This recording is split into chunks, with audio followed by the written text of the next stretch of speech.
warahmatullahi wabarakatuh. Perkenalkan, nama saya Adela Mira Zain. Saya di sini akan membagikan pengalaman saya tentang lintas budaya. Pertama-tama, saya akan menjelaskan tentang sedikit apa arti lintas budaya. Lintas budaya adalah keragaman budaya yang ada di dunia, sekaligus dampak budaya tersebut terhadap kelangsungan masyarakat sosial yang lingkup dalam budaya tersebut. Lintas budaya terjadi ketika manusia dengan budayanya saling berhubungan dan manusia lain yang berasal dari budaya yang berbeda berinteraksi dan bahkan saling memengaruhi. Lintas budaya adalah istilah yang sering digunakan untuk menjabarkan situasi ketika sebuah budaya berinteraksi dengan budaya lain dan keduanya saling memberikan pengaruh baik dalam dampak positif maupun dampak negatif. Setiap manusia tumbuh dan berkembang dalam lingkungan yang tentu saja berbeda-beda. Karena orang-orang yang berasal dari lingkungan yang berbeda itu memiliki pola-pola kebutuhan-kebutuhan yang mungkin sangat berbeda dengan lingkungan masyarakat lainnya.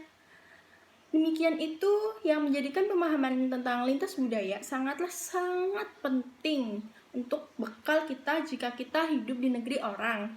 Karena jika kita tidak mengetahui tentang pemahaman lintas budaya, akan menyebabkan shock budaya atau geger budaya.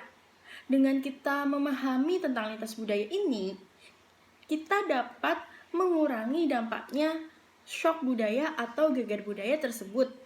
Nah, sekarang lanjut ke cerita saya ya tentang pengalaman lintas budaya. Saya tidak usah jauh-jauh harus pergi ke luar negeri atau ke negeri orang. Saya mengalami sendiri di negeri saya sendiri, itu di Indonesia. Ketika saya bersama keluarga saya pergi berlibur ke daerah Sumatera Selatan, saya pergi ke rumah tante dan paman saya di daerah Palembang. Palembang itu memiliki kebudayaan yang sangat unik, terutama dalam segi bahasa.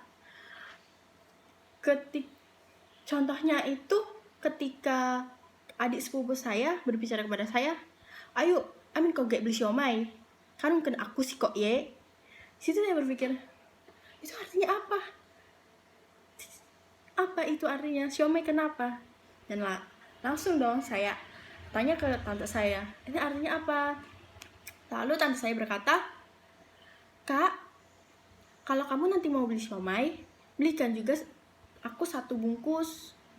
Dan situ, oh jadi kata Ayu itu di daerah Palembang artinya kakak perempuan, sedangkan di daerah saya terutama Jawa Tengah itu artinya cantik.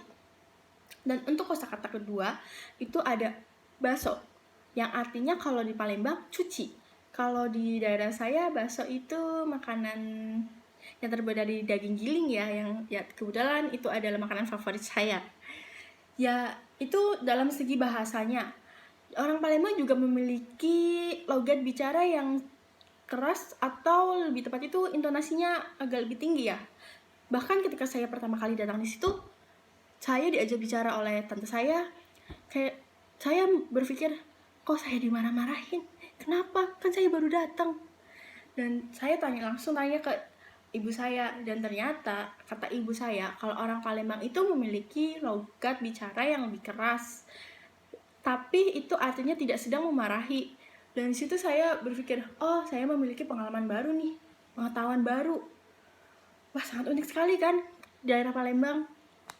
Di samping segi bahasa dan juga perkataan mereka juga memiliki kebiasaan yang unik kalau menurut saya ini, yaitu kalau kata orang sana tuh tiada hari tanpa makan pempek. Pempek adalah sebuah makanan khas daerah Palembang. Jadi kalau waktu di sana, saya kan di sana selama 10 hari. Setiap pagi itu sarapannya empek-empek Palembang setiap pagi. Kalau tidak setiap pagi, ya kita untuk cemilan-cemilan pasti selalu ada Palembang. Pokoknya saya setiap hari selama 10 hari itu saya selalu makan empek-empek Palembang. Dan kalau kata adik sepupu saya itu, dia bilang, aku tanpa empek-empek ibarat butiran debu. Wah, kuat sekali ya perut mereka ya. Tapi itu unik banget sih kalau menurut saya. Nah, itulah pengalaman tentang lintas budaya di mana saya bisa mendapatkan pengalaman yang sangat unik dan juga menarik, dan saya bisa mengatasi sesuatu kebudayaan orang lain. Maka dari itu, kita harus tahu apa arti dari lintas budaya agar tidak terjadi shock budaya. Sekian, dadah!